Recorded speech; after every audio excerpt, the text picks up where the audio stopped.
Matapos ang usap-usapan na ABS-CBN Christmas Special, ay tila hindi pa natatapos ang ayuda para sa mga Kim Pao fans. Spotted ngayong gabi ang rumored couple sa isang Christmas party ng isang brand kung saan present sina Kim at Paolo. Kinakiligan kasi ng mga netizens dahil tila hindi na nga nagtatago pa ang dalawa sa publiko. Say ng ilan, kaya naman may basehan daw ang ginagawang biro ni Vice Ganda sa ABS-CBN Christmas Special kung saan naging trending ang revelasyon ni Vice Ganda na may jowa na si Kim.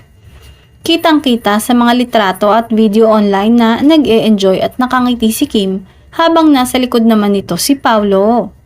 Kilig na kilig ang Kim Pao fans sa bonding session na ito ng kanilang mga idolo.